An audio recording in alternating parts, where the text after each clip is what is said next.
పెద్ద కట్ట కొత్తిమీర. ఇది మంచిగా శుభ్రం చేసి ఆకంతా మంచిగా భద్రపరుచుకుందాం. కొంచెం కొత్తిమీర పచ్చడి చేసుకుందాం. చూపెడతాను తర్వాత. శుభ్రం చేస్తాను. ఇలా శుభ్రం చేసుకోవాలి. మంచి ఆకంతా ఇలా మంచిగా కట్ చేసి శుభ్రం చేసుకోవాలి. వేళ్ళతోటి ఇగో ఇలా లేతగా ఉన్నది మొత్తం ఇలా తీసేసుకోవాలి. ఇంత చెత్త వెళ్ళింది. ఈ పండు బారిందంతా అవసరం లేదు, బాగోదు.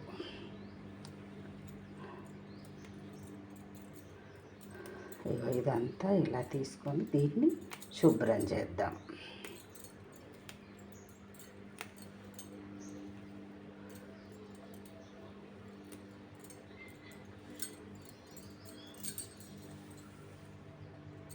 ఇంత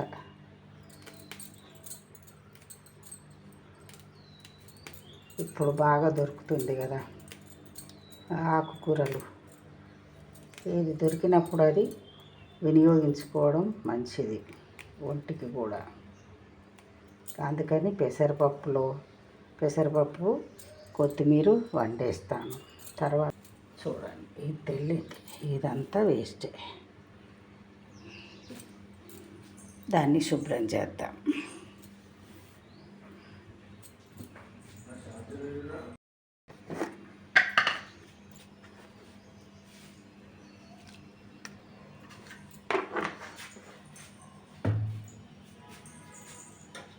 ఇంత శుభ్రంగా కడుపుకుందాం.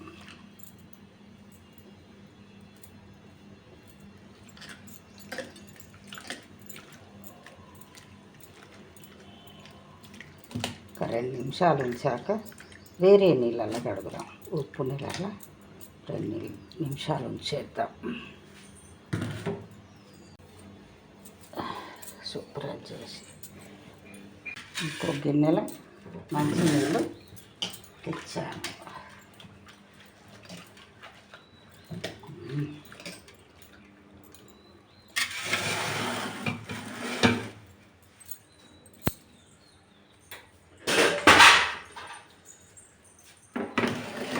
ఇప్పుడు దీన్ని మంచి నీళ్ళల్లో మళ్ళీ కడిగేసుకుందాం.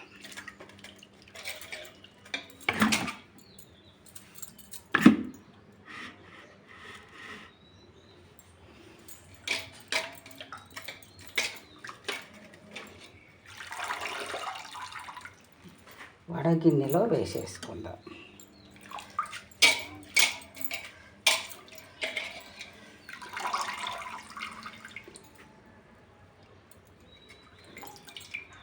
ఏమన్నా పండుటాకులు చెత్త చెదారం ఉంటే అంతా తీసేసాను.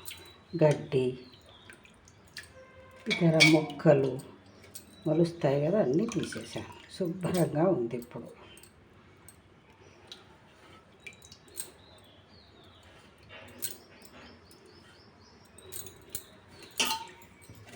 ఇంత చెత్త నీళ్ళు, మురికి నీళ్ళు, మట్టి నీళ్ళు తర్వాత ఇంకా మళ్ళీ కడిగాను. అందులో ఉప్పు వేసి కడిగి ఇందులో కడిగేస్తున్నాను. ఇప్పుడు మంచిగా అయిపోయింది. తేట నీళ్ళు వచ్చేసాయి.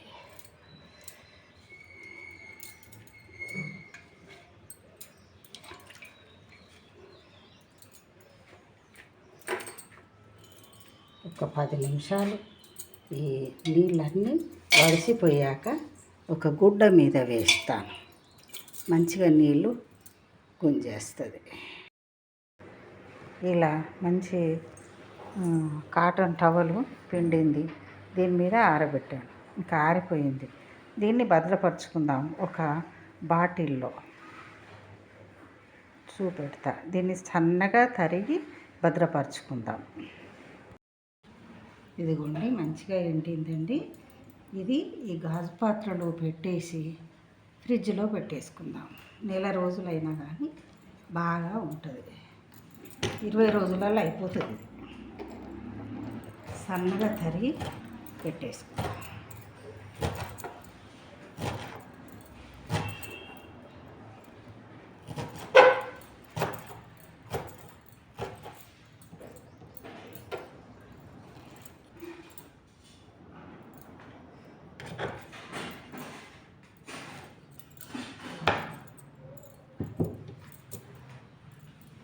ఇందులో పెట్టేస్తున్నా.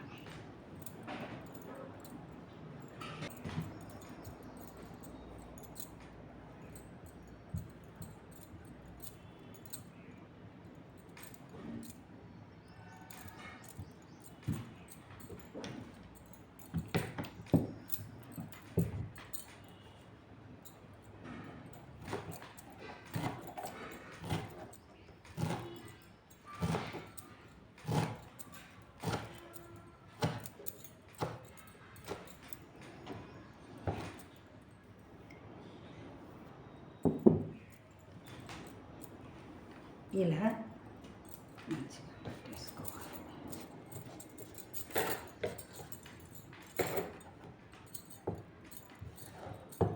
ఇంతేనండి. దీన్ని మూత పెట్టేసి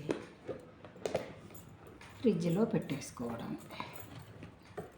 మీరు కూడా ఇలాగే చేసుకొని భద్రపరచుకోండి. లైక్ చేయండి, షేర్ చేయండి, సబ్స్క్రైబ్ చేయండి. ఇలా చేసేసుకొని పెట్టేసుకోండి.